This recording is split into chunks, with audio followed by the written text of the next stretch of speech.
Hello, everyone, and welcome back to episode 3 of the Brace Football Podcast. Unfortunately, due to unforeseen circumstances, we couldn't make an episode last week, but man, it feels good to be back. If you don't know already, my name is Kiran Rao. And this is Shaman Deshpande. And this time, we're thinking of doing something a bit different. So, it's not going to be the usual match analysis, with all the numbers and the stats and the minutes and things like that. It's just going to be straightforward, a few main talking points and sort of just give you a general view of what happened this week. Sounds good? Yeah, definitely. I mean, hopefully you guys will let us know in the comments what you think, and we'll adjust going forward based on what you guys say. Let's start off with the first game of the midweek fixtures, where the challengers were taking on the champions, with PSG playing against Real Madrid. Shamant, we knew that Neymar wouldn't be able to take part in this match due to the injury he got against Marseille, but how did that really affect this PSG team in this game? Yeah, his absence was a huge loss for this PSG side. Much of their drive in this Champions League campaign has really been just the acquisition of Neymar for, the world record feat of 220 million euros. And if he's not there, things get a bit complicated. So they are make a few changes to their team, with of course Di Maria coming in to fill his role. And to be honest, he was really good. But somehow his crosses from the wing weren't really connecting to the striker, Cavani. Yeah, I mean, we all know that Cavani is one of those strikers that really has to get a few chances under his belt to really make an impact in this game. And in this type of situation where PSG really had to take advantage of those chances and score early on, it really wasn't clicking between those two. But things did get a bit better when Di Maria sort of switched to a more central role with Dani Alves spraying the balls from the right wing. And that was when PSG sort of looked a bit, slightly attacking and more threatening. But it just didn't really work out because Zidane in Europe, Real Madrid in Europe are like completely different. He's been under fire for not doing that well in La Liga. But man, in Europe, these guys are just amazing, right? Yeah, Zidane is like a really interesting case because he's actually one of the few times where a player has gone into management and has done really well in recent history. I mean, the fact that he kind of took the time to manage the Castilla and then go up to the Real Madrid first team is something that's really applaudable, and I feel like he's garnered the respect of these superstars, and more than anything, he's able to manage these personalities in the dressing room really well to get the most out of them in the biggest stage. Yeah, there's a lot of big personalities in that dressing room, and he is in the real sense a true manager, not a coach but a manager. Yeah, definitely. I mean, he's able to kind of manage those big heads like Ronaldo and Bale to a certain extent, but he's also bringing in like younger talent like Asensio and Lucas Vazquez, and they're all kind of assimilating into this really powerful side. Yeah, definitely. And even if things don't go that well in La Liga, which I think that's going to happen, in Europe, a Champions League trophy is a really good thing, right? I mean, Real Madrid have kind of built their legacy upon doing so well in Europe, and I'm sure they wouldn't mind missing out on the La Liga title this year if they can kind of win the Champions League this time for the third time running, which would be absolutely ludicrous. Yeah, third time running. That is just amazing. How many teams have been able to do that? No one. Yeah, that would be something very special. Yeah. But what about this PSG side, huh? What's going to happen with them now after spending tons and tons of money on just two players, okay? And that on two players, they spent the sort of money that other clubs spend, for like maybe 7 players. And what's next for them? Yeah, they've been spending an outrageous amount of money, and to be honest, in the beginning of the season, I thought they had a pretty good chance. I thought the magic with Neymar would have actually helped them. Unfortunately, he wasn't there for this game. But When looking at this PSG team, I find so many problems all over the place. There's issues with the imbalance in the side where their midfield isn't really able to connect their somewhat spotty defense with a weird attack, and they also have this aging spine of players that they've really relied on in recent times, and I don't know, it's just all over the place. Shimon, what's your take on it? Yeah, just adding to that, this is probably the first time, they're all playing together as like a group, and maybe things might just get better from now on. This was probably their sort of test run, just to see how things are working out, and now they know what the problems are. Like you said, there's no connection. It's just all like individuals, really good individuals, but no unity and no connection. Yeah, and next season maybe something might happen, something different might happen, and there might be more sort of gelling and things like that. Yeah, you're right. I mean, we just spoke about a manager that did really well in kind of bringing all those players together. So, do you think it could be just a matter of changing that manager? I mean, Unai Emery did have a good run with Sevilla in the Europa League, but unfortunately he couldn't bring that on into the Champions League. Yeah, but Sevilla Europa League, that's a bit different, because this is completely like out of the world. The amount of money spent, and owners sort of expect like fast results and just quick results. It's just because after spending so much, it's a no-brainer, to be honest. But actually, it is difficult, and maybe you're right. Unai Emery isn't the right person for this job.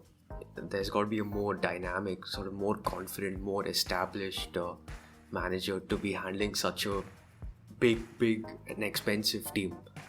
The rumors are also saying that he's going to be sacked, and if you think in terms of in the perspective of the owners, I think that is a pretty good option. You have Carlo Ancelotti available, you have Luis Enrique, you have Thomas Tuchel. Maybe it's all out there. Bunch of established managers who have won something with big teams, right? Big teams. Because Unai Emery has won quite a few Europa Leagues, to be honest. And yeah, I think that is the course that things are gonna take. Yeah, maybe even an Antonio Conte would really fit in well at this PSG side. I just know that is not gonna happen. That would be a huge loss for Chelsea, and but if that does happen, you're gonna see PSG winning a lot of trophies. That's for sure, because he is a really good manager. Definitely really backing your man there, so I appreciate that. And now moving on to a match I was probably more open than this one, Spurs versus Juventus. Now this was sitting right on the fence, because Spurs with the 2 away goals and Juventus with, of course, the 2 home goals, and it was a draw. And this one had much more entertainment than PSG versus Real Madrid. Yeah, definitely. I mean, these two teams really picked up where they left off in Turin, and it had such a great intensity between the two sides. There was counterattacks going back and forth, and Juventus really kind of soaking up that pressure from Spurs, but they also had a few good chances themselves, and overall it was a great tie. Yeah, Spurs, they went right at it in the beginning, and that sort of put Juventus. They were surprised actually, because they probably did not expect Spurs to just attack right away, because it was Juventus' job to do that. If things stayed that way, it would be Spurs going through the last 8. But it was a great start by Spurs, and yeah, I mean, Spurs did well to kind of get in front in that first part of the game. But Juventus didn't really seem like they got a grasp of that game in the beginning. They were just kind of like soaking up that pressure, and there wasn't really that cohesion between the whole team going forward. They definitely had a great bit of dedication, kind of getting behind the ball and blocking some shots. But yeah, until that substitution that Allegri made, Spurs looked really comfortable. Yeah, that substitution you're talking about, that three at the back was really stretched, and you would often see Spurs, just going right past it. It had a huge gaping hole right there, and Spurs made good use of it. But that tactical substitution, that was just amazing. Yeah, for sure. I mean, um, for Allegri to take time at the 60th minute, I feel like it was perfect. I mean, most of the time we see managers making the decisions too late, kind of giving too much trust in their players, but he really identified that weakness, Yeah. and he realized that Wembley is a huge pitch and that those three were really having a tough time. So making that change was absolutely fantastic, and it showed. I mean, right after making that substitution in 10 minutes, Juventus were back up and winning the tie in overall 4-3. Yeah, they were so compact when they switched to that four. It just looks so different. And going up front too, they were completely different. They did not let Spurs get through their backline, and it was a good match for Allegri, to be honest. He did really well. Yeah, you're right. I mean, from a Spurs perspective, it was kind of unfortunate. I mean, and we've kind of seen this problem in Premier League sides a lot this season. They have a really high intensity and they look really good in the beginning, but they have this period in the second half where they just kind of lose concentration and they let the game kind of slip out of their hands. Yeah, concentration. That's something these Premier Leagues team lack. Apart from maybe City, who just start really well and they continue that. But the other teams, like you said, they just have a lapse in concentration, and then it's over. European sides are completely different. They've been doing this for years, and they know what it takes to win matches. You just need that small, loss in focus, and then they're right at it. They score and then they're back, and that's what really happened. Now, Spurs, are they that side that sort of always put the pressure and then nothing happens? Yeah, it's really unfortunate for this Spurs side. I mean, they're slowly starting to become the nearly men, and Yeah. it's really sad because they play some amazing football and they deserve so much more. But with the way things are going, they can never get that final result. Do you think that's due to their lack of experience, or maybe it's just the personnel, or where do you think the Spurs side is going wrong? No, the personnel, I don't think so, because this is probably one of the most talented first 11 in the Premier League. Those players, young, dynamic, and just so good. I think it is a lack of experience. They just lack that something, that pushes you, through the end. That's not there, and how many times are you going to say this? They can do better next time. They have the experience now, but it's just not happening. Maybe introduction of a few big trophy winners could change things, but like always, you've got to see what happens. That's it.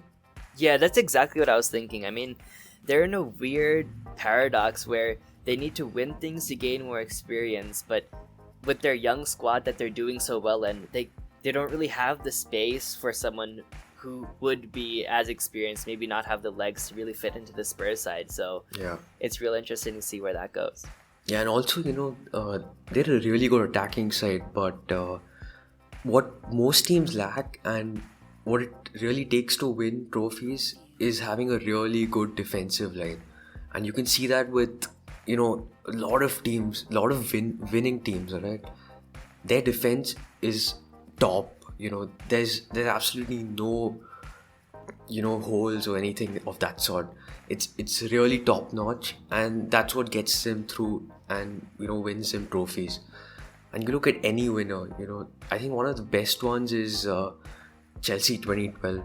They were so bad up front, it was they were not the team that anyone expected to win it, but defensively they were solid, and they won them a Champions League trophy.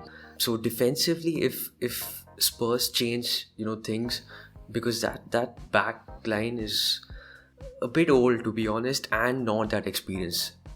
I think many of them are 30 plus, but they haven't won anything.